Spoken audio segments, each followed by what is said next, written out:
and welcome to this Death is for the Dying Epitaph, which is a mini episode of the podcast. Um, I'm Rebecca Richmond. I'm your host. And with me today, as always, is our producer, Marco Burlow. Hey, Marco. Hello, how are you? I'm doing great. That's awesome to hear. I am doing How are you? great as well. I Excellent. am excited about this one as I always am, but Yes. this one's going to be another spicy episode, I think. Gonna be a little bit spicy. Yeah. Yes. I have some hot feelings. And I think that's maybe what we should title this. Two people with hot feelings about the death care system. Yes. Okay. Oh, So, who wants to start? Do you want to start or should I start? you start. You Okay, start. because I have like mildly spicy. Like I would be like you know, the medium salsa that you would buy at the grocery store, like the El Paso stuff, like I'm not the I'm real just gonna stuff. freaking ghost pepper it over here. You're gonna ghost pepper it. Okay, great. Hang on, folks. We're gonna get some hot ones action here. So, listening to this episode, a lot of great points are brought up. A lot of great points. There was I think the big one that I really kind of locked into, and I know you have some opinions about this as well, but just the fact that there is going to be this massive glut of baby boomers that are coming to the healthcare system, and we are not even close to being ready to handle that, right?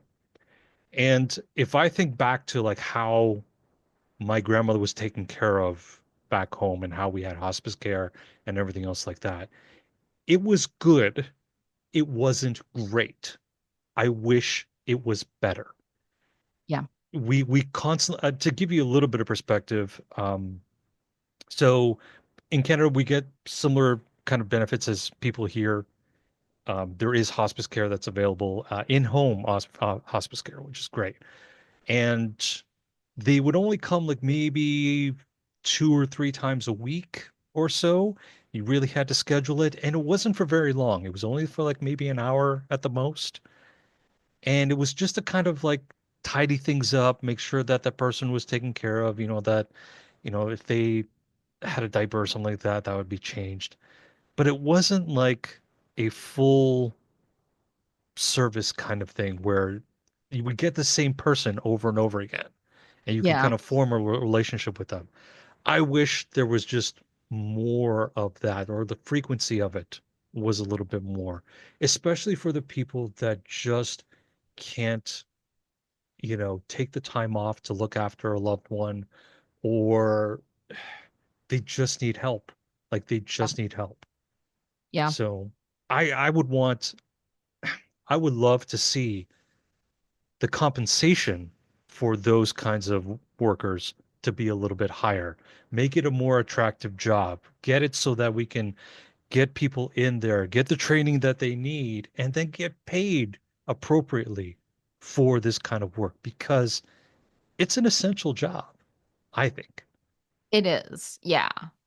And yeah, we're gonna be like I'm somewhat lucky in that my parents are not technically baby boomers, or just like very, very, very early baby boomers, but my dad's definitely more like the silent generation, just barely. Hmm. Um, so my parents are getting in before my parents are doing they're dying, before the boom. Which is a weird way to say it. Um, Before the explosion goes off. yeah, but there's been all around the area that I live, I've been seeing these adult family care homes open up, and I know that like the nurse that runs the one that my mom is in, Maria, she came from a more hospital situation and kind of realized like actually this is you know a better situation for me to have my own house and care for people there.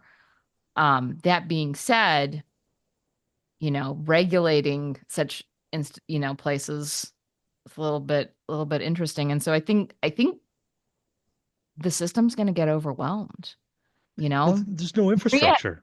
Yeah. So like in my mom's case, it's my mom and one other person. For a little while there was a total of three in Maria's care.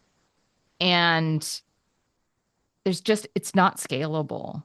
Um, and we're gonna basically run out of space. We're not gonna have the doctors to support it. We're definitely not gonna have the nurses to support it. And Gosh, it's a bit worrying.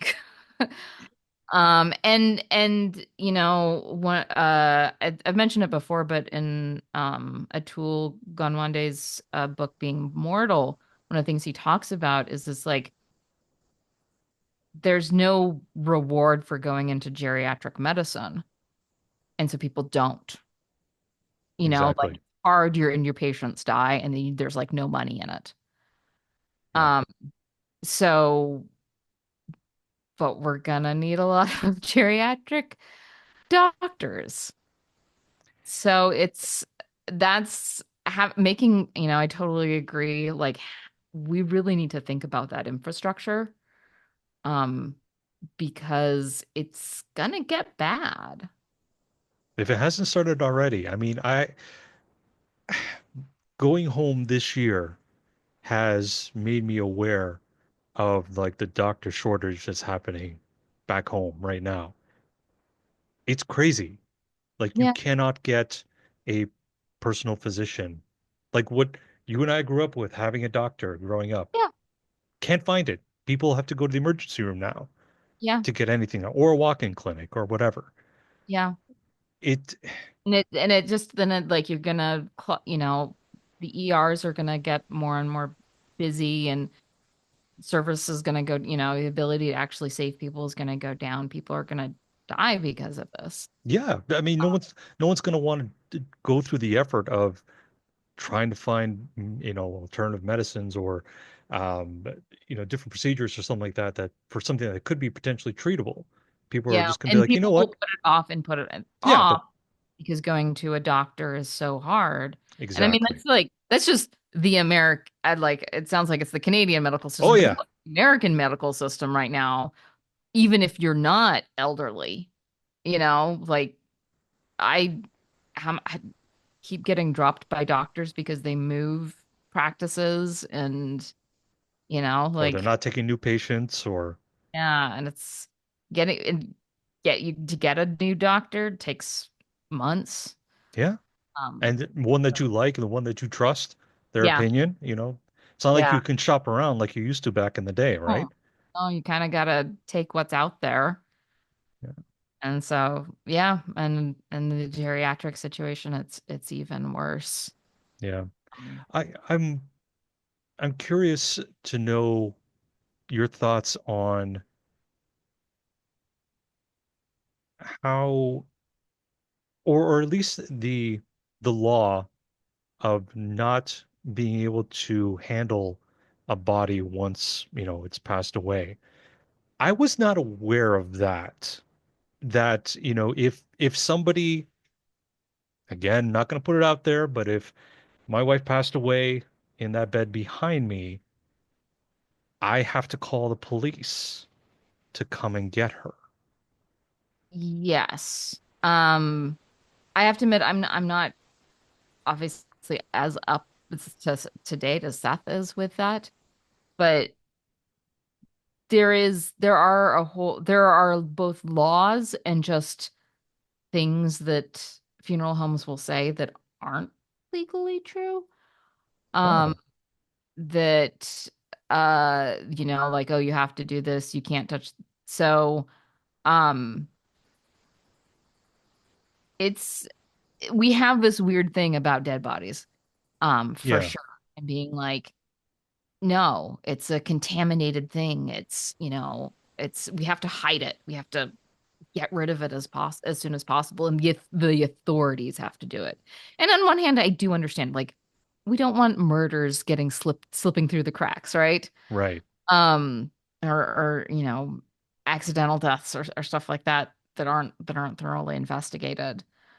Um, but at the same time, I do think we take a lot out of that relationship again with the death, the physical relationship with the dead body. Right. Um, so yeah, I would have to do more research, and I apologize for not having done that on that particular topic. That's okay. I was just curious because I remember Seth bringing it up, and that Yeah. was like one of the things that he wanted to change, that he talked about in the episode. It might be state-based as well, You're probably right. uh, because the states will have, but there are some weird laws about burials and human remains in the books that are just they don't make sense to me. Any particular ones come to mind, or Um, Not off the top of my head. I think well, one of the things that was really interesting is actually sort of a law that wasn't on the books. Um and I like signed petitions. Caitlin Doty was like really with the Order of the Good Death was really trying to get advocacy for this. But for the longest time, funeral homes were not required to put any prices anywhere. Like you couldn't go to their website and find out how much things cost. And really? yeah, and now I believe they have to Is be that able to federal, like across the board? have federal. Wow. Um, so it's yeah.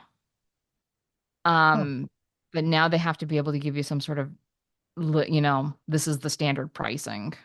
Yeah. Wow, I didn't know that. I didn't Like realize that was the thing. like That's a basic service. consumer protection there. Yeah. Didn't have to stand, they didn't have to meet. Um, Wow. yeah, so there's a lot of things of sort of like controlling. And you even mentioned like with Gada being buried, like she had to have like the concrete topper. Yeah. Uh, and there's a lot of stuff like that there where it's like it's for somebody else's convenience and it is or somebody else's control, but it's seen as like hygienic. Right. But Right. thing is, unless we're talking about like an Ebola breakout, you don't really have to like dead bodies are not contagious. Right. Right. Um, This is in like back in the medieval times where like yeah, there was the Black Death going around and yeah, you yeah. know disease was rampant and there was no antibiotics of any sorts and stuff like that. You know what? I wonder even if like there is some kind of historical tie to those times. Maybe not that far It ago, is but though, like it's not the dead body. So like when you die, your bacteria and viruses die with you. Ebola is kind of a special one because it can exist longer, mhm, and it's very, very transmissible. The Black Plague, the problem with the Black Plague is you'd still have fleas on you. right, But with other diseases, there's very low risk at actually handling the dead body. right, In previous times, we were much more physically uh intimate with our dead. So it was really only after the American Civil War that we started having this hygiene thing. And that actually started with the embalming from the Civil War because they were trying to ship bodies from the battlefield back home. And in order to do that, they had to improve embalming. But once they had embalming, it became so much more of like a marketability idea and this hygienic idea, and that just kind of spiraled out from there. But that's most of the American funeral customs are deeply rooted in the Civil War. I had no idea. I had absolutely no idea. Holy crow, I can't believe. Yeah, that's why we Seriously, embalm. that's the truth. That's where it started. Yeah. I learned something today.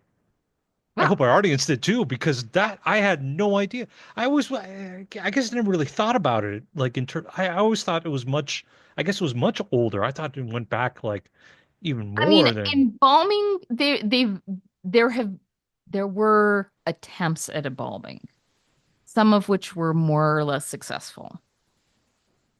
The but it was like it was for big people, right? Not big, but famous people, prominent important. people. Yeah. For the average person, you would not be embalmed.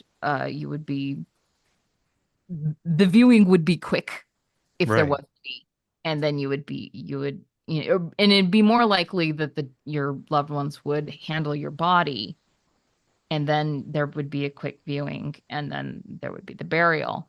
But yeah, embalming as a widespread practice only came about after the Civil War. Do you think we should ban embalming as maybe another I don't know that regulation? banning. I don't know about banning it. Like I dislike many aspects of it. But at the same time, I think there are reasons why people still do want it. For one thing, if you're going to ship a body, so like if you die in one country and you want to be buried in another country or your family's in another country, um, that you kind of have to be embalmed. And that's a requirement of the airlines, and I cannot blame the airlines in that requirement. Dead bodies are gonna get gross, Hmm.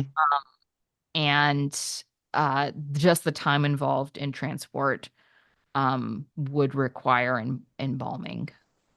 And there are people for, like there are reasons when you can't have a quick funeral or a quick, you know, and if particularly if you do want it to have something like an open casket, if you can't do it quickly, Mm, embalming becomes necessary again. right. Um, and in the book that I mentioned, The Undertaking, he also talks about how it's like there are some people, like some people get a lot of benefit after seeing their loved one looking like they're sleeping Right. and not dead. Now, I kind of would argue against this, but I can also see it. I can see the desire to not see your loved one looking like a decomposing corpse. Yeah. I could Yeah. see that there'd be a little bit of trauma from that. Yeah. Um, so I don't think it should be as popular as it should. I don't think it should be the default, but there is a time and place where embalming um is required. Yeah. It's interesting that you mentioned that because I think back to like all the open casket funerals that I've been to, and there is, I think, some kind of maybe psychological switch that goes off in your head when you're just like, oh, I can see them, they're resting, and they're not there. Even though we can't touch them per se, it's the next best thing Yeah. in the sense that you can see it and you can internalize it by recognizing the fact that this person no longer occupies this vessel. I would Mhm. like to know your spiciest take on how you would change the system, the death Spice. care system. I think I would probably the most controversial take would be I would think that medical aid in dying should be widely available. Do you think there are enough? Because it's been around for a little while, medical aid in dying, Yeah. right? And I believe it's available, I Like think around 12 states 12 or something states or so. about Can't that. remember exactly how many, but has it been around long enough so that the circumstances under which it can be enabled have been kind of experienced. Like we've gone through, all the different permutations of when it can be used and how it can be done. Do you think we have enough of a standard set of rules that we can follow that would be acceptable by the vast majority of the people like across the country to be like, okay, medical aid in dying, you have to satisfy these criteria in order for it to happen? I would hope that America was ready for that, but I I just don't know. It doesn't feel like at the moment we are prioritizing compassion. I don't know if I have any other laws that I would change myself, to be honest with you. I've been racking my brain here trying to think of like other ideas. I need you to give me one. Give me one that you think I would probably like, knowing what you know of me. I think there should be ways to mitigate the financial impact of death. Um, Mm, I now middle, if if there's inheritance or something, that can be that mitigating it, but like funerals can be just insanely expensive. If mm. you're somebody who just spent a whole bunch of money on medical care and still lost the person, and then you have to pay for a funeral, it can bankrupt you. Oh, it could be the straw that breaks your financial back, essentially, if you haven't But of spent all course, your money there's on this care. but there's guilt if you don't, you know, memorialize your loved one elaborately enough Or in the way that they wanted. or than the way that they wanted. Yeah. So I think there's that. I think there's just having more counseling and ability to talk about death. I think that would be my big thing right there is having, I guess, a therapist available afterwards to process grief. I feel like it should be much in the same way where you have the right to go see a doctor whenever you break your arm or something like that. You should have the ability to go see anybody for, what's broken up in your head. Some folks may already have that, but like you said, it's not widely available. Yeah. And a lot of people don't see mental health as kind of like a critical service that needs to be handled or um, funded in any Yeah. way, shape, or form. So it's something that I know I've benefited from in terms of processing grief. When my grandmother passed away, it was one of the things that I didn't do, and it had a lot of downstream repercussions in terms of my life and what I was doing and how I was treating others and stuff like that. And I look back on it now thinking to myself, gosh, I wish someone would have told me, or the service was available right then and there to Yeah. to talk to somebody free of charge. It didn't have to be like, a whole year's worth of therapy, but just like a month or so to kind of process it. Someone who's not my family, someone who can understand where I'm coming from and give me some ideas on how to deal with it Yeah. instead of having to, I look it mean, up on my own. I think that court kind of leads towards the big change that I am trying to make. And we are trying to make with this podcast is the biggest change that has to happen is that people have to talk about death. Right. Right. And we have to get familiar and comfortable with death. Yes. Because if we're not, it just becomes this traumatic thing that everybody has to handle on your own. Yeah. And it's so much harder and brutal than it needs to be. And there's so much more emotional damage than there needs to be. Right. Right. So we really need to sort of change our mindset and stop running away from the hard topics. Right. Run to our channel. Run and listen to us. Yes. Listen to us. Boost Listen our to numbers because they are not great. we are ranting into the void. We pretty much are. Like Yeah. I thought about this today again. I was just thinking to myself, gosh, I was so completely like not misguided, but I Optimistic. I I thought that this was gonna be like just our most popular season ever because of how good and how deep we get into the topic and how, the revelation of all the things that we learned and everything else like that. And we Yes. and we want to share it with everybody. Like we're excited about doing it. And then it just like a fart in the wind. Just nobody's like, It can still go viral, I Marco. I hope so. We got to find our viral moment. Hopefully one of these epitaphs, we're going to find it. I don't know when, I don't know I how, mean, but we're going to I do it. guess we should have really considered the idea that doing an entire podcast series on death might be a little bit hard to market. Yeah, yeah, yeah. But we'll try. We keep plugging away. We'll keep plugging away. Yes. But I think that is it for this particular epitaph. I'm gonna let you take this one away.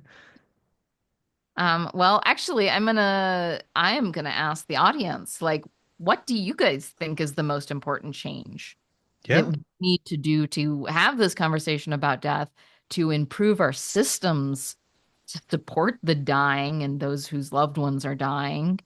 Um, what do you want to change? So you can comment below in the YouTube channel.